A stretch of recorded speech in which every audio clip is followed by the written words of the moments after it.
এবার একসঙ্গে দুই লিগে জয় পেল ইস্টবেঙ্গল আর মোহনবাগান দল।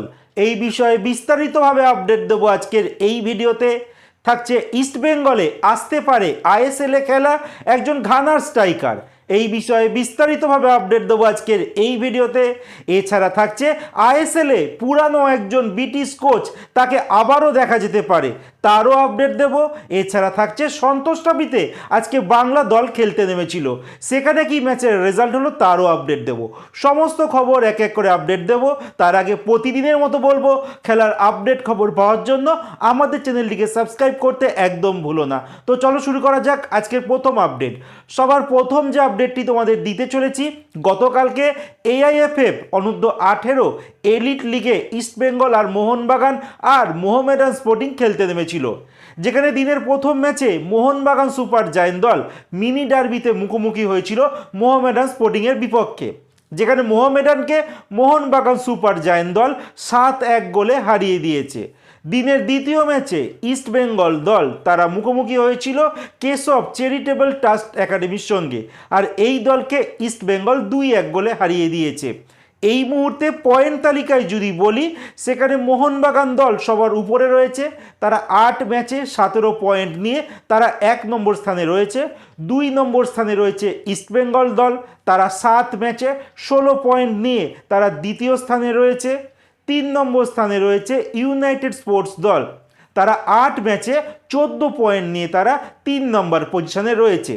এর পরের যে আপডেটটি দিতে চলেছি, আজকে মানে শুক্রবার দিনকে আজকে আরএফডিএল এর ম্যাচে ইস্টবেঙ্গল নেমেছিল আর মোহনবাগানও নেমেছিল, যেখানে দিনের প্রথম ম্যাচে মোহনবাগান সুপার জায়েন্ট দল ডায়মন্ড হারবার এফসিকে 2-0 গোলে হারিয়ে দিয়েছে, যেখানে মোহনবাগান সুপার জায়েন্টের হয়ে গোল করেছে, প্রথম গোলটি তংসিল তিনি গোল করেছিলেন, আর দ্বিতীয় গোলটি সুহেল ভাট তিনি গোলটি করেছিলেন।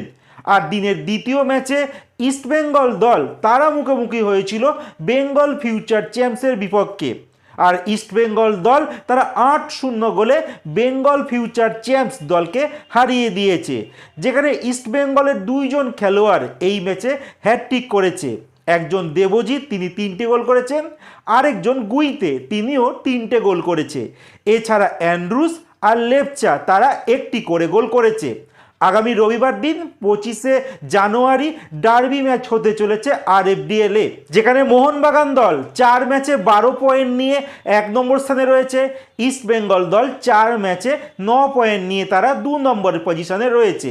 এবার ইস্টবেঙ্গল যদি ডার্বি ম্যাচে মোহনবাগানকে হারাতে পারে, তাহলে কিন্তু তারা গ্রুপে টপ করবে। এবার দেখা যাক সেই ম্যাচে কি আপডেট হয়, বাট সেই ম্যাচ তোমরা কিন্তু লাইভ দেখতে পারবে, সেই দিনকে আমি আপডেট তোমাদের দিয়ে দেবো। তোমরা সরাসরি সেই ডার্বি ম্যাচ আরএফডিএল এ ইস্টবেঙ্গল আর মোহনবাগান তোমরা ব্যারাকপুর স্টেডিয়ামতে কিন্তু লাইভ দেখতে পারবে, সেই ব্যবস্থা আমি করে দেবো। তার জন্য আমাদের চ্যানেলটিকে তোমরা সাবস্ক্রাইব করে পাশে থেকো।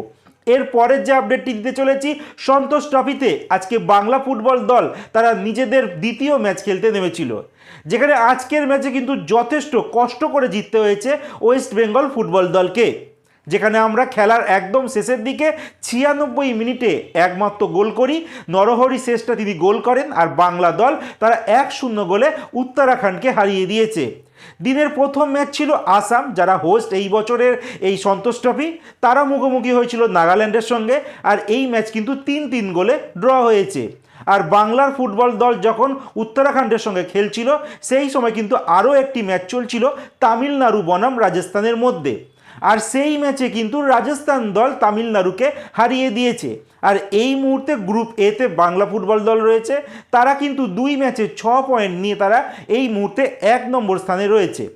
এরপরের যে আপডেটটি তোমাদের দিতে চলেছি জামশেদপুর এফসিকে নিয়ে, জামশেদপুর এফসি এই মুহূর্তে তাদের হেড কোচ করার জন্য তারা 3 জন কোচকে শর্ট লিস্টেড করেছে, এমনই আপডেট বেরিয়ে এসছে। যাদের মধ্যে সবার প্রথম নামটা হচ্ছে ডেরেক পেরেরা, একজন গোয়ানিজ কোচ, যেই কোচ একটা সময় প্রচুর নাম ছিল, আর যখন আই লিগ হতো তারপরে তিনি হারিয়ে যান। আইএসএল এর পর তাকে খুব একটা আমরা কোচিংয়ে দেখিনি, আর সেই কোচের উপরে কিন্তু আস্থা রাখতে চলেছে হয়তো জামশেদপুর এফসি। কিন্তু তার সঙ্গে আরও 2 জন কোচ রয়েছে, তারা শর্ট লিস্টেড করেছে, যেখানে একজন ব্রিটিশ কোচ রয়েছে যার নাম অ্যাশলে ওয়েস্টউড, এই অ্যাশলে ওয়েস্টউডকে আমরা বেঙ্গালুরু এফসিতে কোচিং করাতে দেখেছি, আর সেই দলকে আই লিগ চ্যাম্পিয়নও করিয়েছিল, আর লাস্ট তিনি হংকং জাতীয় ফুটবল দলের কোচ ছিলেন। আর এই কোচকেও তারা শর্ট লিস্টেড করে রেখেছে, এখনও অবধি কিন্তু তারা ফাইনাল করেনি। এছাড়া তৃতীয় যে কোচটিকে করেছে তিনিও আই লিগের সিনিদি ডেকান এফসির কোচিং করিয়ে গেছেন, একজন পর্তুগিজ কোচ যার নাম কার্লোস ভ্যাচ পিন্টো। এই কোচ কিন্তু 2022-24 মরশুমে সিনিদি ডেকান এফসিতে কোচিং করিয়েছেন। আর এই তিনজন কোচ এখনও অবধি শর্টলিস্টেড করেছে জামশেদপুর এফসি। এবার দেখা যাক এই তিনজনের মধ্যে চূড়ান্ত কে হয়। এরপরে শেষ যে আপডেটটি আজকের এই ভিডিওতে তোমাদের দিতে চলেছি সেটা ইস্টবেঙ্গল দলকে নিয়ে একটা রুমার উঠেছে। আমি তোমাদের আগের ভিডিওতে বলেছিলাম যে ইস্টবেঙ্গল কোচ এখনও অবধি কিন্তু 6 নম্বর বিদেশি চাইছে না, তারা 5 বিদেশি নিয়ে কাজ মেটাতে চাইছে।